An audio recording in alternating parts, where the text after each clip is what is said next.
ದುನಿಯಾ ವಿಶೇಷ ಕಾರ್ಯಕ್ರಮಕ್ಕೆ ಮತ್ತೊಮ್ಮೆ ತಮಗೆಲ್ಲ ಆತ್ಮೀಯವಾದಂತಹ ಸ್ವಾಗತ. ಆಕಾಶದ ಎತ್ತರಕ್ಕೆ ಬೆಳೆದಿರತಕ್ಕಂಥ ಬಂಗಾರದ ಬೆಲೆ, ಇದರ ಕಾರಣಗಳು, ಇದರ ಸಾಧಕ ಬಾಧಕಗಳನ್ನ ಕುರಿತಂತೆ ನಾವು ಚರ್ಚೆಯನ್ನು ಮಾಡ್ತಾ ಇದ್ದೀವಿ.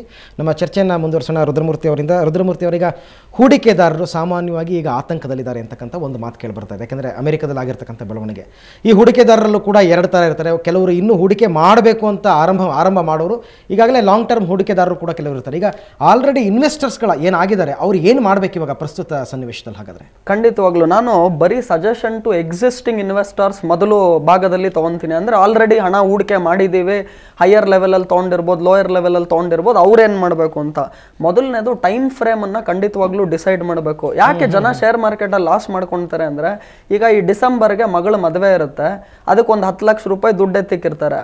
ಅವ್ರೇನ್ ಮಾಡ್ತಾರೆ, ಡಿಸೆಂಬರ್ ವರೆಗೂ ಇನ್ನ ಟೈಮ್ ಇದೆಯಲ್ಲ, ಇನ್ನೊಂದು 4-5 ತಿಂಗಳಿದೆ, ಅಷ್ಟರವರೆಗೂ ಸುಮ್ಮನೆ ಬ್ಯಾಂಕಲ್ಲಿ ಇಡೋ ಬದಲು ಮನೇಲಿ ಇಡೋ ಬದಲು ಶೇರ್ ಮಾರ್ಕೆಟ್ಗೆ ಹಾಕ್ಬಿಡೋಣ, ಆಮೇಲೆ ಬರೋ ದುಡ್ಡನ್ನೆಲ್ಲ ಇನ್ನ ಡಬಲ್ ಆಗ್ಬಿಟ್ರೆ ಮಗಳ ಮದುವೆ ಜೋರಾಗಿ ಪ್ಯಾಲೇಸ್ ಅಲ್ಲಿ ಮಾಡ್ಬೋದು ಅಂದ್ಬಿಟ್ಟು ಯೋಚನೆ. ಕೆಲವರು ಸಾಲ ಮಾಡ್ತಾರೆ, ಸಾಲ ಮಾಡಿ ಆ ದುಡ್ಡನ್ನು ಶೇರ್ ಮಾರ್ಕೆಟ್ಗೆ ಹಾಕ್ತಾರೆ. ಈ ತರ ಎಲ್ಲ ಮಿಸ್ಟೇಕ್ ಮಾಡೋದ್ರಿಂದ ಜನ ಲಾಸ್ ಮಾಡ್ಕೊಂತಿದ್ದಾರೆ. ಸೊ ಇವ್ರಿಗೆ ಏನ್ ಹೇಳಕ್ ಇಚ್ಛೆ ಪಡ್ತೀನಿ ನಾನು ಎಕ್ಸಿಸ್ಟಿಂಗ್ ಇನ್ವೆಸ್ಟರ್ಸ್ಗೆ ಅಂದ್ರೆ, ಅವ್ರದೇ ಆದ ಸ್ವಂತ ದುಡ್ಡು, ಈ ಬ್ಯಾಂಕ್ ಸಾಲ ಆಗಿರಬಾರ್ದು, ಹಾಗೂ ಕಮಿಟ್ಮೆಂಟ್ಗೆ ಅಂತ ತಗೊಂಡಿರೋ ದುಡ್ಡು ಆಗಿರಬಾರ್ದು, ಆ ದುಡ್ಡನ್ನ ಆಲ್ರೆಡಿ ಇನ್ವೆಸ್ಟ್ ಮಾಡಿದ್ರೆ ಖಂಡಿತವಾಗ್ಲೂ ಒಳ್ಳೆ ಶೇರ್ಗಳಲ್ಲಿ ಇದ್ರೆ ಆ ದುಡ್ಡು ಖಂಡಿತವಾಗ್ಲೂ ಅದೇ ರೀತಿ ಇಟ್ಕೋಬಹುದು. ಹಾಗೂ ನಾವು ಈ ರೇಟಲ್ಲಿ ತಿರ್ಗಾ ಪರ್ಚೇಸ್ ಮಾಡ್ಬೋದಾ, ಆವರೇಜ್ ಮಾಡ್ಕೋಬೋದಾ, ಎಲ್ಲಿವರೆಗೂ ಮಾರ್ಕೆಟ್ ಇನ್ನೂ ಬೀಳ್ಬೋದು ಅಂತ ಜನ ಕೇಳ್ತಾರೆ.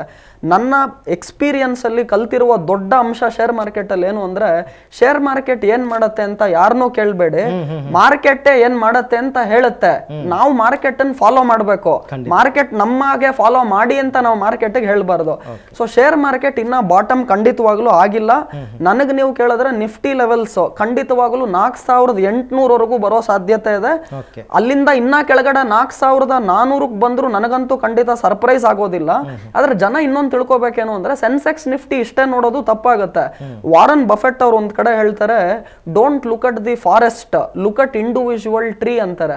ಎಷ್ಟು ಸೂಕ್ತವಾಗಿ ಹೇಳ್ತಾರೆ. ಯಾಕೆ ಹೇಳಿದೆ ಅಂದ್ರೆ, ಜನ ಏನ್ ಮಾಡ್ತಾರೆ, ದಿನಾ ಸೆನ್ಸೆಕ್ಸ್ ನಿಫ್ಟಿ ನೋಡ್ತಿರ್ತಾರೆ, ಅವ್ರ ಕಂಪನಿ ಏನ್ ಮಾಡತ್ ನೋಡ್ಬೇಕು. ಇದಕ್ಕೆ ನಾನು ತುಂಬಾ ಸಿಂಪಲ್ ಉದಾಹರಣೆ ಕೊಡ್ಬೇಕಂದ್ರೆ, ಸೆನ್ಸೆಕ್ಸ್ 8000 ಇದ್ದಾಗ ಸುಜಲಾನ್ ಅಂತ ಒಂದು ಕಂಪನಿಯ ಶೇರ್ 200 ರೂಪಾಯಿ ಇತ್ತು. ಸೆನ್ಸೆಕ್ಸ್ 8000ರಿಂದ 20,000ಕ್ಕೆ ಹೋಯ್ತು. ಸುಜಲಾನ್ 200 ರೂಪಾಯಿಂದ 40 ರೂಪಾಯಿಗೆ ಬಂತು. ಅಂದ್ರೆ ಸೆನ್ಸೆಕ್ಸ್ ಅಷ್ಟು ಪಟ್ಟು ಮೇಲೆ 8,000ರಿಂದ 20,000ಕ್ಕೆ ಹೋದ್ರು ಸುಜಲಾನ್ ಶೇರ್ 200ರಿಂದ 400 ರೂಪಾಯಿ ಬಂತು. ಇನ್ನೊಂದು ಉದಾಹರಣೆ ಕೊಡ್ತೀನಿ. ಸೆನ್ಸೆಕ್ಸ್ 20,000ರಿಂದ 8,000ಕ್ಕೆ ಬಂತು. ಟೈಟಾನ್ ಅಂತ ಶೇರು 80 ರೂಪಾಯಿಂದ 4,500ಕ್ಕೆ ಹೋಯ್ತು.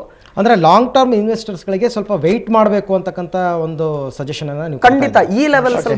ನಮ್ಮ ಕಾರ್ಯಕ್ರಮದ ಬಹುಮುಖ್ಯ ಪ್ರಶ್ನೆ ಶ್ರೀಧರ್ ಅವರೇ, ಚಿನ್ನದ ಮೇಲೆ ಇನ್ವೆಸ್ಟ್ ಮಾಡಬಹುದಾ ಬೇಡವಾ, ಮಾಡೋದಾದ್ರೆ ಅದರ ರಿಟರ್ನ್ಸ್ ಎಷ್ಟು, ಇದ್ರ ಬಗ್ಗೆ ಏನು ಹೇಳ್ತೀರಾ? ಹಾಗಾದ್ರೆ ಖಂಡಿತ ಮಾಡ್ಬೋದು, ಮಾಡಬೇಕು. ಓಕೆ, ಅಲ್ಲ ಈಗಿನ ಪರಿಸ್ಥಿತಿನಲ್ಲೂ ಮಾಡಬೇಕು ಅಂತ 100% ಈಗಿನ ಪರಿಸ್ಥಿತಿಯಲ್ಲೂ ಮಾಡ್ಬೋದು. ಯಾಕೆಂದರೆ ನಮ್ಗೆ ಕ್ಲಿಯರ್ ಆಗಿ ಫೆಡ್ ಇಂಟ್ರೆಸ್ಟ್ ರೇಟ್ ಗೊತ್ತಾಗ್ತಾ ಇದೆ. ಇನ್ನು ಮುಂದಿನ ಮಿನಿಮಮ್ 3 ವರ್ಷಗಳಲ್ಲಿ ಇಂಟ್ರೆಸ್ಟ್ ರೇಟ್ಸ್ ಹೆಚ್ಚು ಮಾಡಲ್ಲ ಅಂತ, ನಂಬರ್ 1. ನಂಬರ್ 2 ಏನು ಅಂದರೆ, mining cost it's almost every year mining cost 10% ಜಾಸ್ತಿ ಆಗ್ತಾ ಇದೆ. So there is no risk levels. So definitely day by day increase ಆಗುತ್ತೆ ವಿನಃ ಕಮ್ಮಿ ಆಗೋ ಸಾಧ್ಯತೆಗಳೇನು. ಕೆಲವು ಮೂಲಗಳಿಂದ ಕೇಳಿ ಬಂದಿದ್ದು ಹೆಂಗೆ ಅಂದರೆ, ಚಿನ್ನದ ಮೇಲೆ ತುಂಬ ಇನ್ವೆಸ್ಟ್ ಮಾಡೋಕ್ಕೆ ಹೋಗಬೇಡಿ, ಒಂದು ದಿವಸ ನಿಮಗೆ ಗ್ರಾಮ್ಗೆ 1000 ರೂಪಾಯಿಗೆ ಬಂದ್ಬಿಡುತ್ತೆ, ತುಂಬ ಬೀದಿಗೆ ಬಂದ್ಬಿಡ್ತೀರಾ ನೀವು ಅಂತ ಕೆಲವರು ಹೇಳ್ತಾರೆ. ಅದು ನಿಜನಾ ಸುಳ್ಳ? ಹಾಗಾದರೆ ಖಂಡಿತ ಇಲ್ಲ. ಈಗ ನಾವು ಹೇಳ್ತಾ ಇದ್ದೀನಲ್ಲ, ಈಗ ಪ್ರೆಸೆಂಟ್ ಮೈನಿಂಗ್ ಕಾಸ್ಟ್ ಬಂದು 1200ಇಂದ 1350 ಲೆವೆಲ್ಸ್ ಇದೆ. ಓಕೆ, ಸೊ ಆ ಥರ ನೀವು ಕಂಪೇರ್ ಮಾಡಿದ್ರೆ the difference is only about 20 to 30%.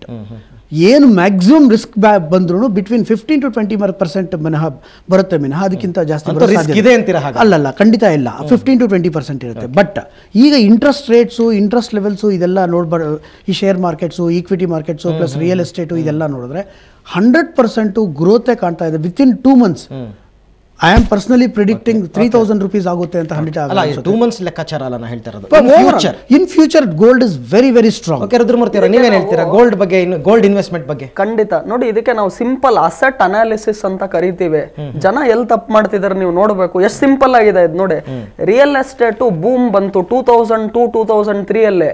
ಬೂಮ್ಗೆ ಹೋದಾಗ ಎಲ್ಲ ಬೈ ಮಾಡ್ತಾರೆ. ಅದೇ ರೀತಿ ನೀವು ತಗೊಳ್ಳಿ, ಶೇರ್ ಮಾರ್ಕೆಟ್ ತಗೊಳ್ಳಿ, 21,000 ಸೆನ್ಸೆಕ್ಸ್ ಬಂತು, ಅವಾಗ ಎಲ್ಲ ಓಡೋಗಿ ಬೈ ಮಾಡ್ತಾರೆ. ಗೋಲ್ಡ್ ತಗೊಳ್ಳಿ, ಗೋಲ್ಡ್ ಹೈಯೆಸ್ಟ್ ಲೆವೆಲ್ ಬಂತು, ಜನ ಎಲ್ಲ ಓಡಿ ಬೈ ಮಾಡ್ತಾರೆ. ಎಷ್ಟು ಚೆನ್ನಾಗಿ ವಾರನ್ ಬಫೆಟ್ ಹೇಳ್ತಾರೆ, when others are greedy you be fearful, when others are fearful you be greedy ಅಂತ. ಏನಕ್ಕೆ ಹೇಳ್ತಿದ್ದೀನಿ ಅಂದ್ರೆ, ಈಗ ಗೋಲ್ಡ್ ಮಾರ್ಕೆಟ್ ಟಾಪ್ ಲೆವೆಲ್ ಬಂದ್ಬಿಟ್ಟಿದೆ. ನಂದು ಸಿಂಪಲ್ ಅನಾಲಿಸಿಸ್ ಸಾಮಾನ್ಯ ಜನಕ್ಕೆ ಗೊತ್ತಾಗ್ಬಿಡುತ್ತೆ. 25,000 ಆಯ್ತು, 26,000 ಆಯ್ತು, 26,000ದಿಂದ 30,000 ಆಗುತ್ತೆ. Anything which goes up has to come down, anything which comes down has to go up. ಜನ ಏನ್ ಮಾಡಬೇಕು, ಇವಾಗ ಬಿದ್ದಿರುವ ಅಸೆಟ್ ಗಳಿಗೆ ಅವರು ಪ್ರಾಮುಖ್ಯತೆ ಕೊಟ್ರೆ ಲಾಂಗ್ ಟರ್ಮ್ ಇನ್ವೆಸ್ಟ್ಮೆಂಟ್ ಗೆ. ಹಾಗೂ ನಾನ್ ನಮ್ಮ ಸ್ನೇಹಿತರು ಹೇಳಿದ್ ಖಂಡಿತ ಒಪ್ಕೊಂತೀನಿ, ಚಿನ್ನ 30,000 ಬರುತ್ತಾ, ಖಂಡಿತ ಬರುತ್ತೆ. ಆದ್ರೆ ಇವಾಗ ನೀವು 26,000 ತಗೊಂಡ್ಬಿಟ್ಟು 30,000 ಮಾರ್ತೀನಿ ಅಂದ್ರೂ ಎಷ್ಟು % ರಿಟರ್ನ್ ಮಾಡಿದ್ರಿ ನೀವು? 10% ರಿಟರ್ನ್ ಮಾಡ್ತೀರಾ, 15% ರಿಟರ್ನ್ ಮಾಡ್ತೀರಾ? ನಮ್ ದೇಶದಲ್ಲಿ ಇನ್ಫ್ಲೇಷನ್ ನಾವು ಹಣದೊಬ್ಬರ ಲೆಕ್ಕ ಹಾಕಿದ್ರೆ ಅದೇ 9.44% ಇದೆ. ಗೋಲ್ಡ್ ಅಲ್ಲಿ ಇನ್ವೆಸ್ಟ್ ಮಾಡಬೇಡಿ ಅಂತ ನಾನು ಹೇಳ್ತಾ ಇಲ್ಲ. 2 to 3 months view point short term ಇರೋರು ಇಲ್ಲ ಸೇಫ್ಟಿ ಅಸೆಟ್ ಬೇಕಾಗಿದ್ರೆ ಖಂಡಿತ ಮಾಡಿ. ಆದ್ರೆ ಯಾವುದು ಪೀಕ್ ಹೋಗುತ್ತೆ, ಈಗ ರಿಯಲ್ ಎಸ್ಟೇಟ್ ಪೀಕ್ ಅಲ್ಲಿ ಇಲ್ಲ, ಶೇರ್ ಮಾರ್ಕೆಟ್ ಪೀಕ್ ಅಲ್ಲಿ ಇಲ್ಲ.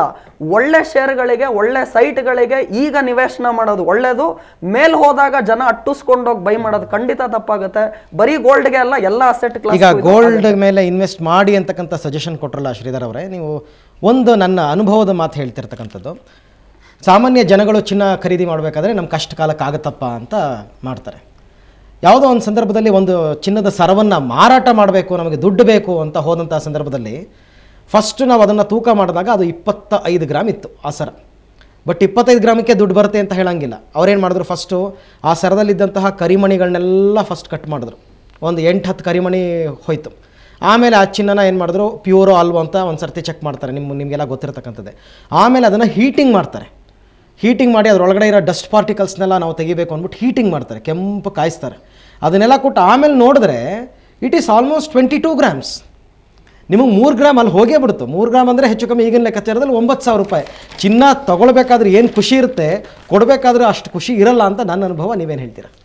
ಇದು ತಪ್ಪಾಗುತ್ತೆ ಈ ಥರ ಹೇಳೋದು. ಇನ್ನೊಂದೇನೆಂದರೆ, ಈಗೆಲ್ಲ ಬಿಸ್ನೆಸ್ ಎಲ್ಲ ಕಂಪ್ಲೀಟ್ ಟ್ರಾನ್ಸ್ಪರೆಂಟ್ ವೇ ನಡೀತಾ ಇದೆ. ಪ್ರತಿಯೊಂದು ಈಗ 25 ಗ್ರಾಮ್ ಇದೆ ಅಂದರೆ 25 ಗ್ರಾಮ್ ಇರುತ್ತೆ, ಟ್ಯಾಗಲ್ಲಿ ಕ್ಲೀನಾಗಿ ಮೆನ್ಷನ್ ಆಗಿರುತ್ತೆ. ನೆಟ್ ವೇಟ್ ಏನು, ಗ್ರಾಸ್ ವೇಟ್ ಏನು.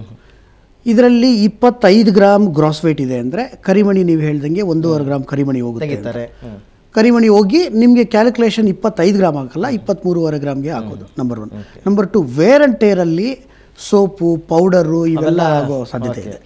ನೀವು ಅದು ಬಿಸಿ ಮಾಡಿದಾಗ ಅದು ಖಂಡಿತ ಹೋಗೇ ಹೋಗುತ್ತೆ. ಸೊ ವಾಟ್ ಎವರ್ 23.5 ಗ್ರಾಮ್ಸ್ ನೀವು ಇನ್ವೆಸ್ಟ್ ಮಾಡಿದಾರೋ, 23 ಇವಾಗ ಮೊದಲು ಥರ ಇಲ್ಲ, 22/20, 22 ಅಲ್ಲ. ಓಕೆ, ನೀವು ಕರೆಕ್ಟ್. ಬಟ್ ಈಗ ಅಲ್ಲಿ ಫಾಲೋ ಮಾಡೋದು ಕರೆಕ್ಟ್. ಅದು ಜನಗಳ ಮನಸ್ಸಲ್ಲಿ ಏನನ್ಸುತ್ತೆ, ಫಸ್ಟ್ 25 ಗ್ರಾಮ್ ಅಂದಾಗ ಓಹೋ ಮನಸ್ಸಲ್ಲಿ ಅವ್ರು ಲೆಕ್ಕಾಚಾರ ಹಾಕ್ಬಿಟ್ಟಿರ್ತಾರೆ, 25 ಗ್ರಾಮ್ಗೆ ನಮ್ಗೆ ದುಡ್ಡು ಸಿಗುತ್ತೆ ಅಂತ. ಯಾವಾಗ ಇದು ಕಡಿಮೆ ಆಗ್ತಾ ಬರುತ್ತೆ, ಹೊರಗಡೆ ಬರೋಷ್ಟೊತ್ತಿಗೆ ಈ ಚಿನ್ನದ ಸವಾಸನೆ ಸಾಕಪ್ಪ ಅಂತ ಅನಿಸ್ಬಿಡುತ್ತೆ. ಇಲ್ಲ, ಅದು ಕರೆಕ್ಟಾಗಿ ನೀವು ಅರ್ಥ ಮಾಡ್ಕೋಬೇಕು. ಅರ್ಥ ಮಾಡ್ಕೊಳ್ಳಿ, ಅದು ಜನಗಳಿಗೆ ಅದನ್ನ ತಿಳಿಸ್ತಕ್ಕಂಥದ್ದೇ ನಮ್ಮ ಕಾರ್ಯಕ್ರಮದ ಉದ್ದೇಶ. ಇನ್ನೊಂದು ಸೊಲ್ಯೂಷನ್ ಇದೆ, ಏನು ಅಂದ್ರೆ, ಓಕೆ ರುದ್ರಮೂರ್ತಿ, ಈಗ ಅದು ಸೊಲ್ಯೂಷನ್ಸ್ ಮತ್ತೆ ಈಗ ಇಂಡಿಯನ್ ಗವರ್ನಮೆಂಟ್ ತಗೊಳ್ಬೇಕಾಗಿರ್ತಕ್ಕಂಥ ಸ್ಟೆಪ್ಸ್, ಇದರ ಬಗ್ಗೆ ನಾನು ನಿಮ್ಮ ಹತ್ರ ಮತ್ತಷ್ಟು ಮಾಹಿತಿ ಕಲೆ ಹಾಕಬೇಕಾಗಿದೆ. ಅದಕ್ಕೂ ಮೊದಲು ಒಂದು ಚಿಕ್ಕ ಬ್ರೇಕ್.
ದುನಿಯಾ ವಿಶೇಷ ಕಾರ್ಯಕ್ರಮಕ್ಕೆ ಮತ್ತೊಮ್ಮೆ ಸ್ವಾಗತ.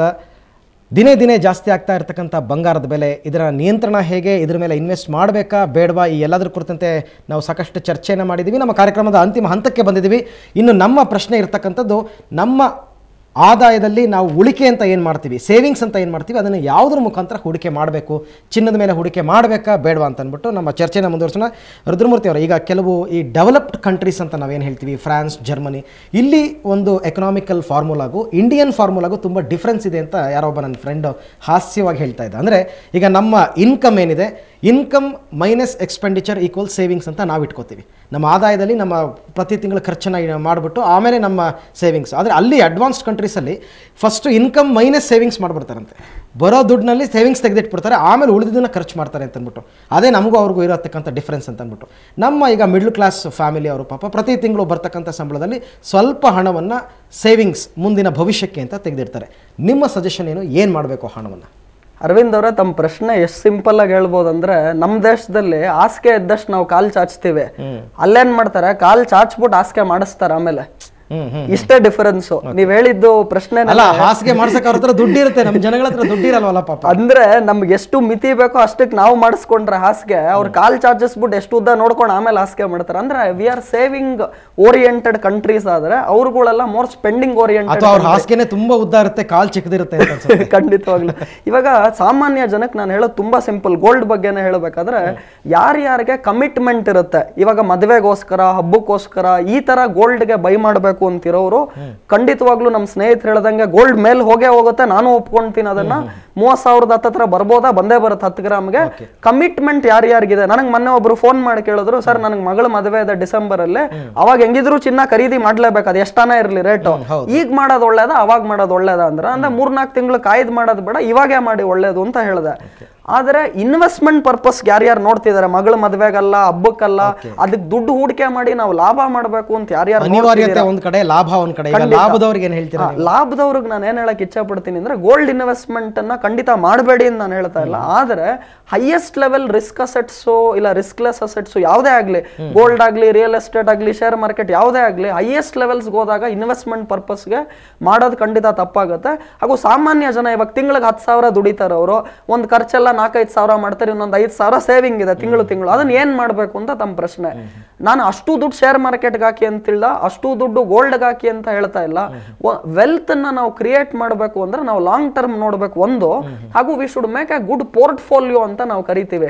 ಏನ್ ಪೋರ್ಟ್ಫೋಲಿಯೋ ಅಂದ್ರೆ, ನೀವು 5 ಸಾವಿರ ತಿಂಗಳು ಉಳಿಸಿದ್ರೆ ಎಲ್ಲಾ ದುಡ್ಡು ಎತ್ಕೊಂಡು ಬರೀ ಶೇರ್ಗೆ ಹಾಕೋದು, ಎಲ್ಲಾ ದುಡ್ಡು ಎತ್ಕೊಂಡು ಬರೀ ಚಿನ್ನಕ್ಕೆ ಹಾಕೋದು, ಎಲ್ಲಾ ದುಡ್ಡು ಎತ್ಕೊಂಡು ಯಾವ್ದೋ ರಿಯಲ್ ಎಸ್ಟೇಟ್ ಇನ್ವೆಸ್ಟ್ಮೆಂಟ್, ಎಲ್ಲಾ ದುಡ್ಡು ಚೀಟಿಗೆ ಹಾಕೋದು, ಇದು ಮಾಡಬಾರ್ದು.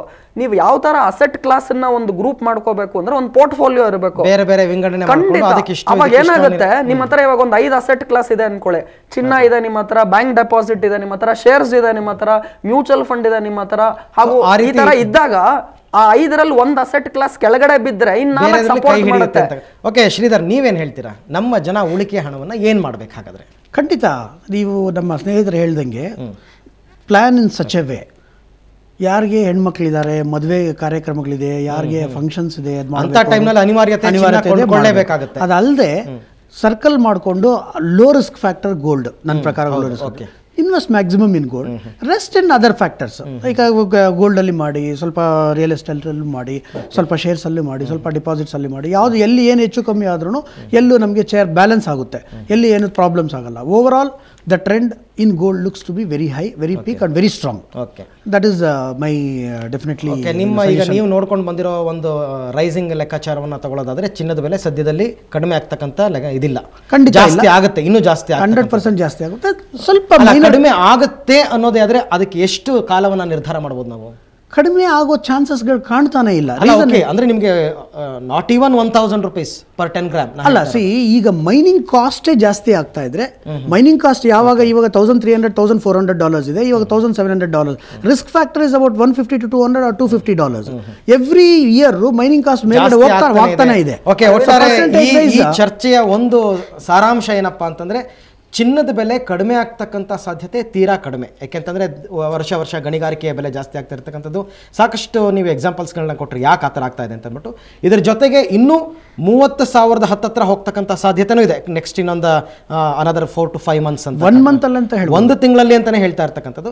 ಇದ್ರ ಜೊತೆಗೆ ಓಕೆ ಚಿನ್ನದ ಮೇಲಿನ ಹೂಡಿಕೆ ಅಂತಕ್ಕಂಥದ್ದು ಏನು ಲಾಸ್ ಅಲ್ಲ, ಆದರೆ ರುದ್ರಮೂರ್ತಿ ಅವರು ಹೇಳಿದ ಪ್ರಕಾರ ನೀವು ಸೆಕ್ಟರ್ ವೈಸ್ ಮಾಡ್ಕೊಂಡ್ಬಿಟ್ಟು 4-5 ವಿಭಾಗಗಳಲ್ಲಿ ನಿಮ್ಮ ಉಳಿಕೆ ಹಣವನ್ನು ನೀವು ಹೂಡ್ತಾ ಹೋದಂಗೆ ಒಂದು ಲಾಸ್ ಆದರೂ ಒಂದು ನಿಮ್ಮನ್ನು ಕೈ ಹಿಡಿಯುತ್ತೆ ಅಂತಕ್ಕಂಥ ಒಂದು ಸಜೆಷನ್ಸ್ ಇಬ್ಬರು ಕೊಟ್ಟಿದ್ದಾರೆ. ಸಾಕಷ್ಟು ಸಮಯ ನಮ್ಮ ಜೊತೆ ಕಳೆದು ಸಾಕಷ್ಟು ಮಾಹಿತಿಗಳನ್ನ ಕೊಟ್ಟಿದ್ದಾರೆ. ಇಬ್ಬರಿಗೂ ಕೂಡ ಸುವರ್ಣ ವಾಹಿನಿ ಪರವಾಗಿ ಕೃತಜ್ಞತೆಗಳು. ನಮಸ್ಕಾರ. ನಮಸ್ಕಾರ. ಸೊ ನಿಮ್ಮ ಎಲ್ಲ ಪ್ರಶ್ನೆಗಳಿಗೆ ವೀಕ್ಷಕರ ಉತ್ತರ ಸಿಕ್ಕಿದೆ ಅಂತ ಅನ್ಸುತ್ತೆ. ಚಿನ್ನದ ಮೇಲಿನ ಇನ್ವೆಸ್ಟ್ಮೆಂಟ್ ಮಾಡಬಹುದು, ಸೆಕ್ಟರ್ ವೈಸ್ ಇನ್ವೆಸ್ಟ್ಮೆಂಟ್ಗಳನ್ನ